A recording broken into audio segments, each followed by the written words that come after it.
Bueno, muchísimas gracias, Federico. Un placer, como siempre, escuchar tus palabras. Ahora llega un momento muy especial en este cierre.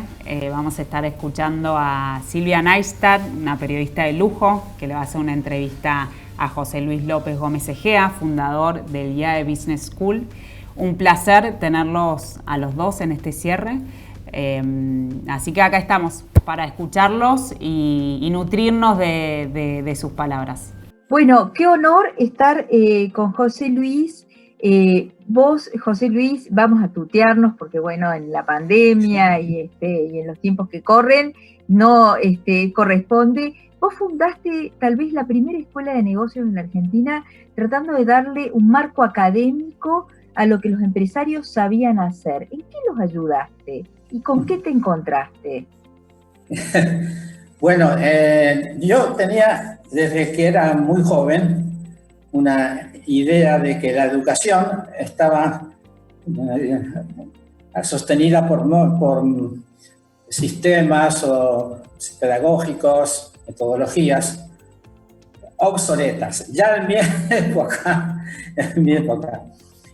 Y yo siempre me incliné por la parte de ciencias económicas, finanzas.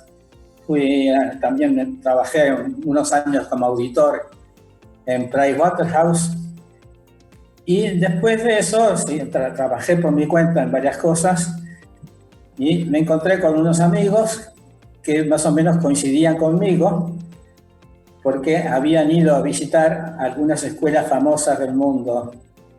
Por ejemplo, la más importante, que es el modelo nuestro de Harvard. Y después les voy a decir por qué es distinto.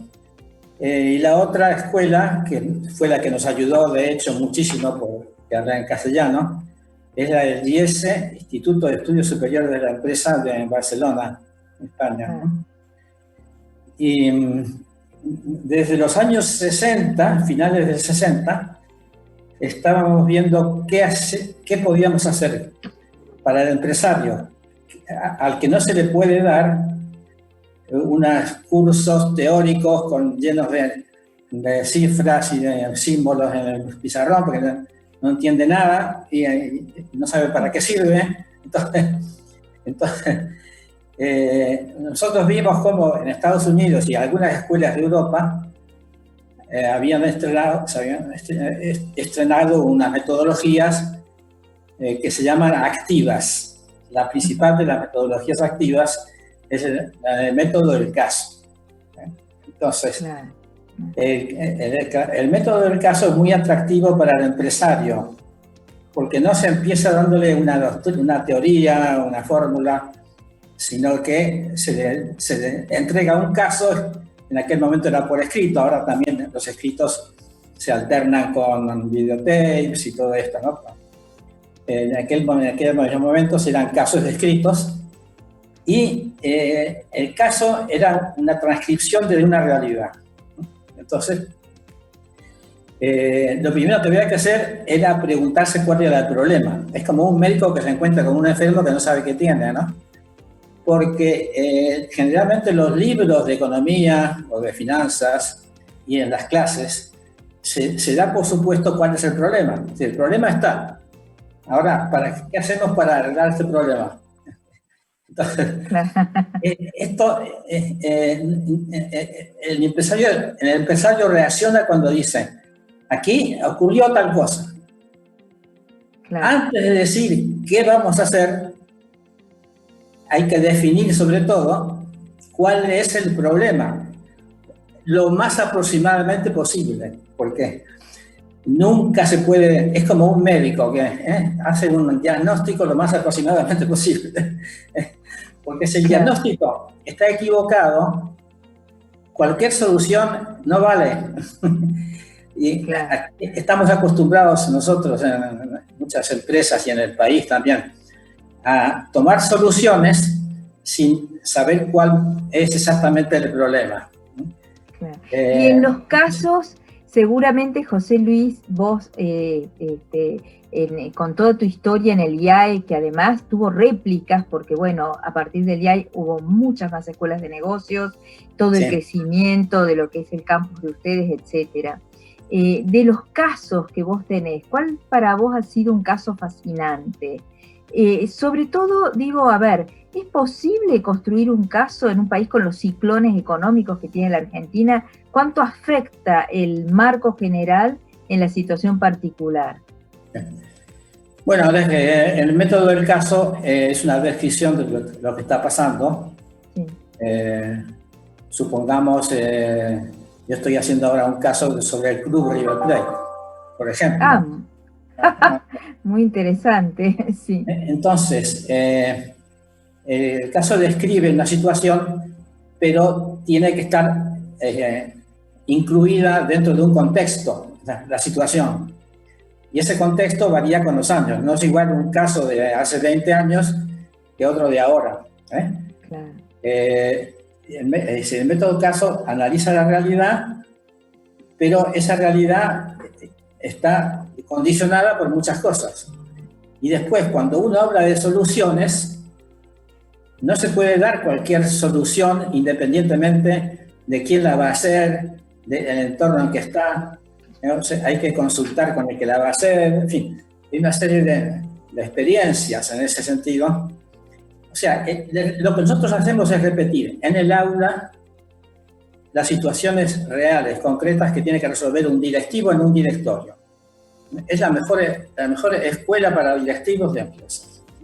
¿Y nos podés dar un ejemplo de alguna situación compleja con que te hayas encontrado en el aula? ¿Alguno de tus alumnos? Bueno. Estamos en confianza. Seguro que acá no hay ningún acuerdo de confidencialidad. Sí, bueno, te voy a dar un ejemplo. Por ejemplo, he tenido de alumno durante 2 años al que fue presidente de Visa, Luis Swimmer, claro, sí. En la comisión directiva de River Plate también. Es muy amigo mío y él estudió, cuando estudió el máster en el IAE, yo era profesor de finanzas, cuando terminó de cursar el máster, lo ascendieron, porque él trabajaba en Visa, pero estaba en un puesto secundario. Lo fue subiendo y hasta que llegó a ser el gerente general y presidente. Entonces, este hombre nos tiene un agradecimiento eterno para nosotros, porque él me ha visto muchas veces y me ha dicho, yo he sido capaz de manejarme bien en esa empresa porque usted me ha enseñado finanzas que yo creía saber de haber estudiado en una universidad, porque era contador público, pero ahora reconozco que en realidad no sabía mucho sobre el tema, ¿no? Eso le doy un ejemplo, porque se aprende mucho más con cosas concretas que hay que buscarle la vuelta, encontrar una ley o una experiencia anterior, o sea, y eso es maravilloso para una persona que está trabajando en una empresa.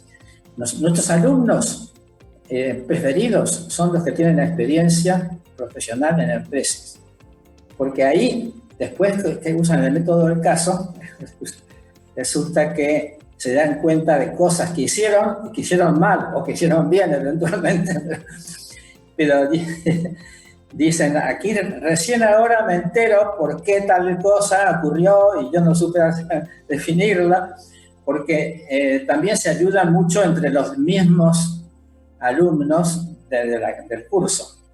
Primero porque se forman equipos de trabajo de 7 u 8 personas y luego hay un equipo de trabajo que se reúne en el aula general ya con 40 o 50 alumnos. Vos nos estás contando todos casos muy exitosos, pero ya sabemos que ahora hay toda una nueva modalidad, en realidad desde hace un tiempo, desde que aparecieron estos emprendedores contraculturales, que se habla también de los fracasos, de aprender de los fracasos. ¿Cuál fue el fracaso más estrepitoso que te tocó enseñar? No, ninguno. No te creo. ¿Alguno habrás tenido? Estrepitoso ninguno. Sí. Porque no haya habido fracaso, sino porque yo soy una persona optimista y pienso que el fracaso en realidad es para aprender. Uno se equivoca alguna vez y aprende para la próxima, con lo cual no se convierte en un fracaso. Es algo que a uno le estimula. Pero bueno, sí que hay dificultades, hubo muchas dificultades. Pero uno de los secretos fue que conseguí personas que me ayudasen desde el primer momento en los diversos temas. Y yo recibía consejos de profesores que venían a dar clases de Barcelona, de España. Y claro, como eran profesores de business, de dirección, todos me daban consejos. Pero esos consejos diferían unos de otros muchísimo. Con lo cual yo escuchaba los consejos y trataba de quedarme con el que me parecía más adecuado en las circunstancias. Los consejos eran sobre cómo ponemos en marcha una institución en Argentina cuando acá en Argentina no hay ningún profesor que sepa usar el método del caso. Y el profesor al cual yo adoro, me dijo, mira, ustedes van a fracasar si no forman en unos pocos años sus propios profesores por el método del caso.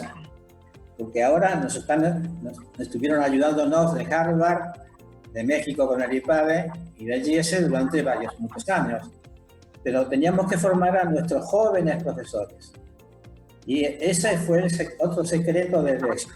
Con esos profesores que habían hecho cursos máster en el IAE, y después fuimos creciendo de a poco, durante los años 80, que fue la década perdida, nosotros formamos a nuestros profesores con el máster que hacíamos en el programa nuestro en la calle Agüero, y también que los mandamos a los profesores a doctorarse al IES de Barcelona.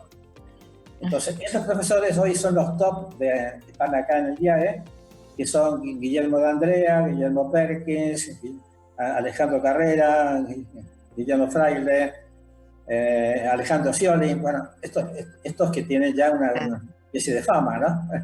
José Luis, ¿vos notás alguna diferencia, digamos, entre los empresarios, las primeras camadas de empresarios que, bueno, se formaron en el IAE y estas nuevas camadas, si querés, expresadas por estos emprendedores como Marcos Galperín, Roberto Subirón, Alex Oxenford, que crearon las nuevas multinacionales argentinas?